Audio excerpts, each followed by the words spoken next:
স্বাগত বন্ধুরা। এখন 15 নম্বর সমস্যাটি এই টপিকে আলোচনা করব। আশা করি তোমরা অবশ্যই শুরু থেকে শেষ পর্যন্ত পুরো সমস্যাটি দেখবে। আর এই সমস্যাগুলো যে সবারই দেখা লাগবে তা নয়, আসলে যারা প্রয়োজন মনে করো যে আসলে এই অঙ্কটা আমি ভালো বুঝি না, আমার দেখা দরকার, সেই ক্ষেত্রে দেখবে। অযথা যাদের প্রয়োজন নেই, আমার মনে হয় দেখার প্রয়োজন নেই। আর যারা প্রয়োজন মনে করো যদি দেখো, আমি গ্যারান্টি দিতে পারি এই সমস্যাটি দেখলে, এই টপিকটি দেখলে তোমরা শতভাগ এখান থেকে বুঝতে পারবে। তো দেখো, প্রশ্নে যেটা বলেছে যে অষ্টম শ্রেণীর 30 জন শিক্ষার্থীর ইংরেজি বিষয়ে প্রাপ্ত নাম্বার হলো এরকম। 30 জন শিক্ষার্থীর প্রাপ্ত নাম্বার দেওয়া আছে। তার আলোকে কয়ে বলেছে শ্রেণী ব্যবধান 5 ধরে শ্রেণী সংখ্যা কত। শ্রেণী ব্যবধান 5 ধরে এখান থেকে শ্রেণী সংখ্যা বের করতে বলেছে কয়ে। আর ক্ষয়ে শ্রেণী ব্যবধান 5 ধরে গণসংখ্যা নিবেশন সারণী তৈরি করো। আর গয়ে বলেছে সারণী থেকে গড় নির্ণয় করো। তাহলে সারণী তৈরি করতে হবে, তারপর সারণী থেকে আবার গড় নির্ণয় করতে হবে। সেই ক্ষেত্রে দেখো, ক যদি আমরা করতে যাই, আমাদের যেহেতু শ্রেণী ব্যবধান 5 ধরে শ্রেণী সংখ্যা কত হবে, শ্রেণী সংখ্যাটা বের করতে বলেছে, সেই ক্ষেত্রে আমাদের খুঁজে বের করতে হবে যে এখানে সর্বোচ্চ সংখ্যা কত সেটা খুঁজে বের করতে হবে। তো দেখো, আমরা বড় সংখ্যা খোঁজার চেষ্টা করব। এখানে 60, 61 সবচেয়ে বড় পেলাম, তারপর 73 বড় পেলাম, 73 থেকে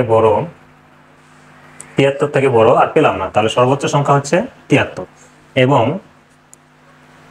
সর্বনিম্ন সংখ্যা, তাহলে সর্বনিম্ন সংখ্যা ঠিক একইভাবে খুঁজে বের করে দেখি।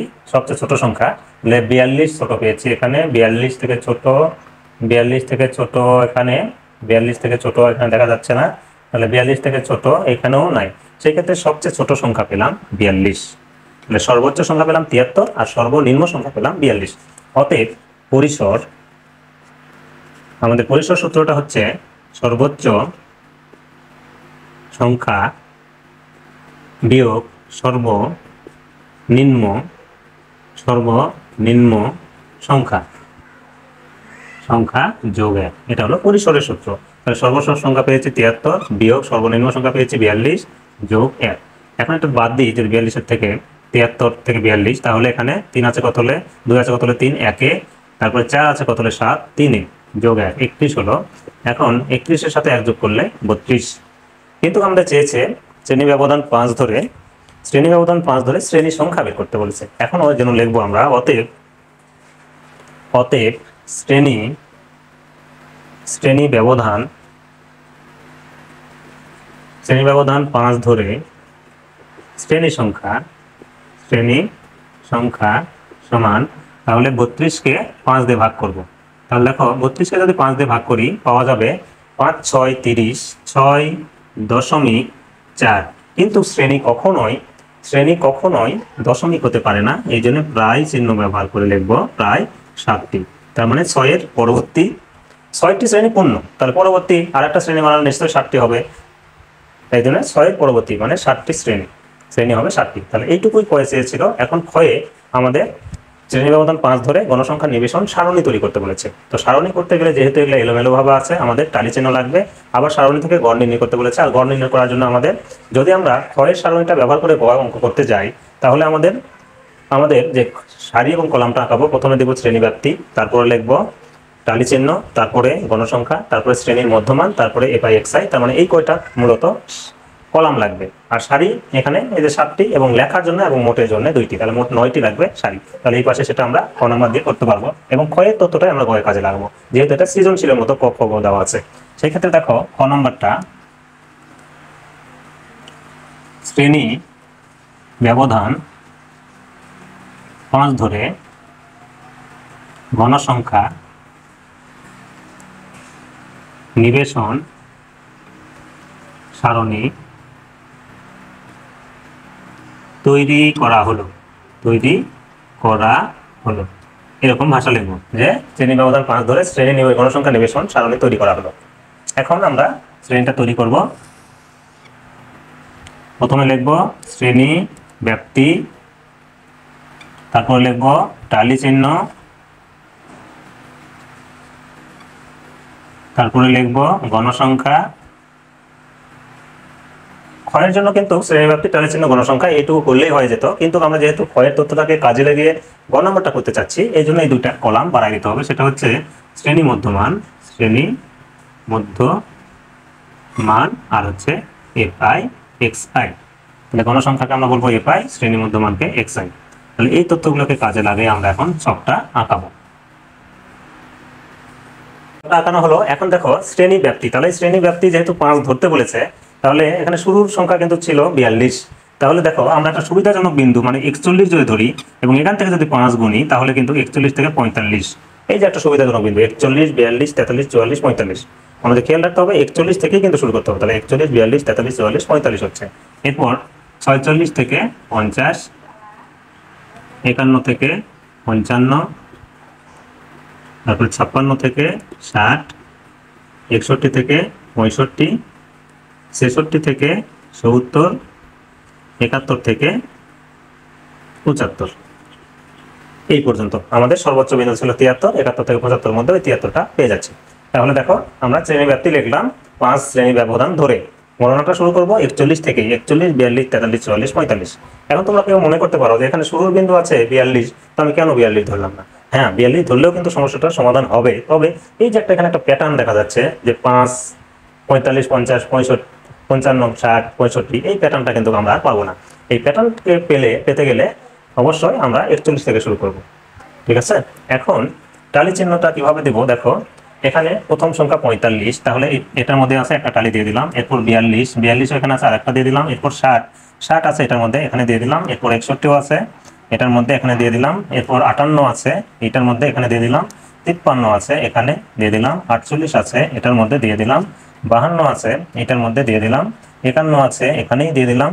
এরপর 49 আছে এইখানে দিয়ে দিলাম। এরপর 73 আছে এইখানে, তাহলে এখানে একটা টালি দিয়ে দিলাম। এরপর 52 এটার মধ্যে আছে, তাহলে প্রতি 4টার পর 5 নাম্বারটা অবশ্যই কেটে দিতে হবে। এরপর 57 আছে এখানে। এরপর 71 আছে এখানে। এরপর 64 আছে এখানে। এরপর 49 আছে এখানে। এরপর 56 আছে এখানে। এরপর 48 আছে এখানে। তারপর 67 আছে এখানে। 63 আছে এখানে। 70 আছে 71, এই 66 থেকে 70-এর মধ্যে এটাতে। এরপর 59 আছে, 59, 56 থেকে 60-এর মধ্যে আছে 59। এই প্রতি 5 4টা হয়ে গেছে, 5 নাম্বারটা এইভাবে কেটে দেবো। এরপর এরপর আছে 54 আছে এখান থেকে এটার মধ্যে, তাহলে এখানেও 5 নাম্বারটা এইভাবে কেটে দেবো। এরপর 46 আছে এখানে, এখানেও 5 নাম্বার হয়ে গেল, কেটে দিলাম।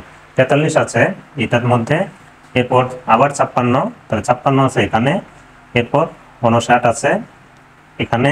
এরপর 43 আছে এখানে। এরপর 68, 66 থেকে 70-এর মধ্যে আছে 68। এরপর 52 আছে 51 থেকে এটার মধ্যে এখানে।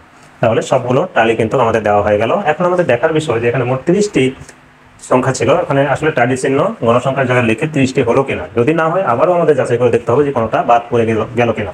তো সেক্ষেত্রে দেখো এখানে এটা 4টি হয়েছে, এটা হয়েছে 5টি, এটা 6টি, এই 5 আর 2 7টি, এটা এখানে 3টি, এখানে 3টি, এখানে 2টি। এখন এটা আমরা গুনে দেখবো যে আসলে এন যেটা বলি এন সমান আসলে 30 হলো কিনা। তো সেই ক্ষেত্রে দেখো 4 আর 5 9 আর 6 15, 15 আর 7 22, 22 আর 3 22 আর 3 25, 25 আর 3 25 আর 3 28 আর 2 30, এই 30 হয়েছে। তার মানে আমাদের এটা ঠিক আছে। তাহলে এইভাবে মূলত ক্ষয়ের উত্তর এইটুকুই। যেহেতু আমরা ক্ষয়ের ছকটাকে কাজে লাগাই করবো, এটা কিন্তু যেহেতু সৃজনশীলের মতো আছে এই জন্যই সম্ভব, অন্য ক্ষেত্রে কিন্তু এটা করা যেত না। তাহলে এখন আমরা মূলত এখন যে কাজটা করতে যাব এটা গয়ের জন্য প্রয়োজন। তাহলে দেখো এই শ্রেণী মধ্যমানটা কি করবো, 41 আর 45 যোগ করে 2 দিয়ে ভাগ। তাহলে 41 আর 45 যোগ করলে হবে 86, 86কে 2 দিয়ে ভাগ করলে হবে 43। তাহলে 43টা এখানে লিখে ফেললাম। অনুরূপভাবে এটা হবে, যেহেতু 41 থেকে 43 হয়েছে 2 বৃদ্ধি পেয়েছে, তাহলে এটা হবে 48, এটা 48, এটা 51 আছে হবে 53, এটা আছে 56 হবে 58, আর এটা আছে 61 হবে 63, এটা আছে 66 হবে 68, এটা আছে 71, এই জন্য হবে 73। এখন এফআই এক্সআই মানে এই দুটার গুণফল আমরা ওখানে লিখবো। গুণ করে দেখি কত হয়। সেক্ষেত্রে দেখো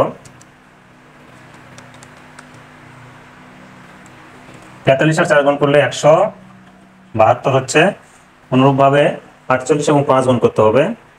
তাহলে দেখো পাশাপাশি দুটো গুণ করে এখানে সবগুলো লিখলাম, যেমন 4 আর 43 গুণ করে 172, 5 আর 48 গুণ করলে 240, আবার 6 এবং 53 গুণ করলে 318, 7 এবং 58 গুণ করলে 406, 3 এবং 63 গুণ করলে অবশ্যই 189, 3 এবং 68 গুণ করলে 204, আর 2 আর 73 গুণ করলে 146। এখন যেটা আমাদের করতে হবে, এখন এই কাজগুলো আবার আমি ভালো করে বলছি, এই যে কাজগুলো করা হচ্ছে এটা কিন্তু গ নাম্বারের জন্য, ক্ষয়ের জন্য নয়। এই ক্ষেত্রে এখানে এফ আই এক্স আই, তার মানে summation of F I X I সমান, এখন এইটা যোগ করে আমরা নামাবো। সেই ক্ষেত্রে দেখি কত হয়, 172 যোগ, তাহলে পাওয়া যাচ্ছে 1675, 1675। এই সবগুলো যোগফল হচ্ছে 1675। এখন আমরা গ নম্বর দিয়ে বলবো যে খ এর, যেহেতু এটা খ ছিল, খ এর ছক হতে পাই n সমান 30 আর summation of F I X I সমান 1675। অতএব নির্ণেয়